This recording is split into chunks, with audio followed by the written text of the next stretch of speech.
Assalomu alaykum hammaga. Men Havo Tahirovna. Sizlarga yana bitta video qilishdi. Xohladim. Biz Shohmardondamiz. Kecha-kechki payt kelganmiz. Hozir bugun 25-avgust. Men ertalabda Mastava chiqib keldi. Mastava qoldim. Shohmardonda xo'jayinim akalarini shunaqa dachalari bor. Mana Mastavamiz qaynayapti. Mehr bilan, kechasi bilan Mastava ichkim kelib, ertalabda qildim.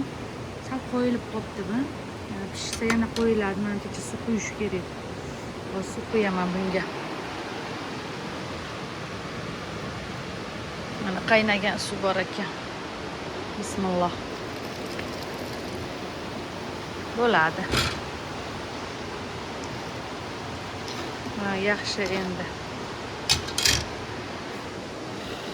Kechasi Shohmardonga Muhammadjonni olib, Muhammadjon degan o'g'lim bor, bilasizlar. 5,5 yosh, kuzda 6 ga kiradi, xudo xolisa. 6 ga kirib qopti. Muhammadjon, men dadamiz Shohmardonga kelganmiz. Bu joyni ko'rsangiz, mashalloh. Hozir ham Mastavani pishirguncha xo'jayinim Shohmardonda pastga tushib, non, noklar, mayda-chuydalar olib chiqibdilar mana o'zlari. Nalar kelyaptilar. Mashinamizda shu burchakka qo'yib qo'yganmiz. Kelyaptilar. Ko'pchilik so'raydi, xo'jayiningiz yoshi katta ko'rinar ekan deb. Men o'zim ham yosh pasman, men o'zim 39 yoshman. Xo'jayinim 51 yoshda, 11 yosh farqimiz bor. Mana shu joy bizniki, mana shu so'ri. Mana kitob chiqdilar. Bu nima ekan? No'xat shekilli, issiq u. Ha, no'xat ekan. Bir qo'lda ola olmadim. Qani? Ha, bu no'xat ekan. Juda yaxshi odamlar xo'jayinim. Juda ham hurmat qilaman. Mana dachamiz. Dachamiz deganimchi. Bir kuni dachamiz deganimchi hozir. Bir kuni xo'jayinimning dachalari do'ribmanda. Keyin bittasi yozib bor. Xo'jayiningiz emas, xo'jayiningiz akalarini dachasi. O'shandan keyin xo'jayinim akalarini dachasi degan bo'lib qoldim. Xo'jayinim akalarim o'zlarining hamma aka-ukalar birga mehnat qilib, birga shu joylarda qilishadi-ku. Shunaqa o'shaning gap to'g'risini aytadigan bo'lib qolganman. O'tiribmiz hozir. Meni YouTube'dan yangi kuzatayotganlar har kuni sizni kuzataman deyishyapti. Siz menga yoqib qoldingiz, samimiy, to'g'ri ekansiz deyishyapti. Men o'z yoshligimdan odamlarga qarab ajablanardim-da. Nimaga ajablanardim?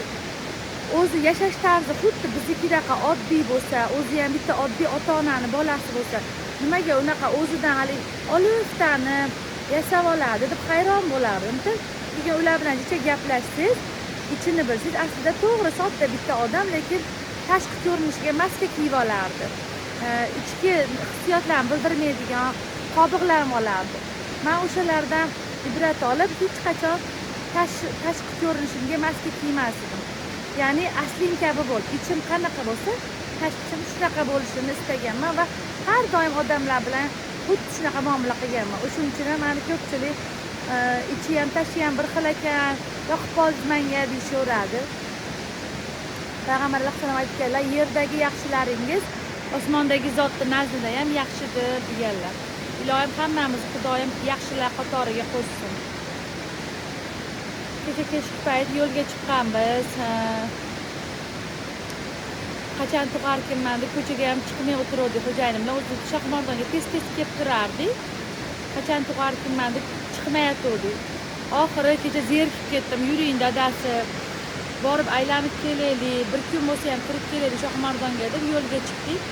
Yo'llar ochiq ekan, tezda kelvordik. Biz Marg'ilonda turamiz, bilasizlar. Kirgili Farg'ona bilan Marg'ilonning o'rtasida Kirgili degan joy bor. Shu Kirgili tugashida Amindaryo degan mahalla bor. Shu mahallada turamiz. Keyin bir pastda kelib olib, kechasi bilan o'ylanib chiqdim. Hozir og'rig'im boshlanib qolib, tug'ib qo'ysam, postdan o'tkazmasa-chi Qirg'iziston qanaqa qilib o'taman, bolamni qaysi adyolga urayman. voy nimalar deb o'yladim, endi o'zim bilan uxlolmay chiqdim kechasi bilan. Yo'q, qarab qo'yasizmi guruchini? Pishadimi deyaptilar. Pishib qolsa yaxshi bo'ladi. Guruchni ko'p solib qo'yibman mastavaga. Sal qo'yiq bo'lib qoldi, hech yo'q. Men o'zi qo'yiqroq mastavani yaxshi ko'raman. Shunaqa gaplar. Men YouTube'ga video qo'ygandan keyin, ya'ni xos YouTube'ga video joylaganimdan keyin qora sedana haqida, qora sedanani sotib o'rasa ham oshib ketdi. Olib ichgan odamlardan ko'p otsiflar keldi. Ya'ni bir marta ichgan odamlar aytayaptiki, charchamay qoldim, ajoyib energiyaga to'lib yaxshi bo'lib qoldim deyishdi. Yana qora sedana bilasizlar, men qora sedanadan malham tayyorlab sotaman. O'zbekiston bo'ylab, Qirg'izistonga ham zillar olganman. Keyin yana aytishyaptiki, yuragim ko'p siqilardi, siqilmay qoldim deyishyapti. Sababi qora sedanaga biz jonli dam soldiramiz, ruqiya o'qitamiz. O'shuning uchun ruqiya o'qilgan sedana ham o'zi sedana ruqiya o'qitmay ichsangiz ham qalbingizga, ruhingizga shifo bo'ladi. Lekin dam soldirilgan asal bilan dam soldirilgan zaytun moyi qo'shilsa, shifosi ko'proq bo'ladi, boshqacha bo'ladi. Yuragingiz siqilmay qoladi. Agar siz ham yuragingiz ko'p siqilayotgan bo'lsa, ko'chib yuruvchi og'riqlaringiz ko'p bo'lsa, oshqozoningiz yaxshi ishlamayapti, sedana iching. Sehri bor odamda oshqozonida ham muammo bo'lar ekan. Sedana yuragingiz siqiltirmaydi, sehrlar chiqaradi. Bundan tashqari ko'p kasalligingizga davo. Endi men sizlar bilan yana gaplashibman 7 minutlik. Mana manzarani ko'rsatayda, video tugatay.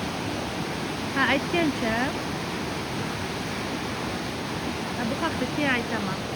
Tevarchilik kursim haqida gapirib o'tmoqchi edim. Keyin aytaman bu haqda, boshqa yangi video qilaman inshaalloh.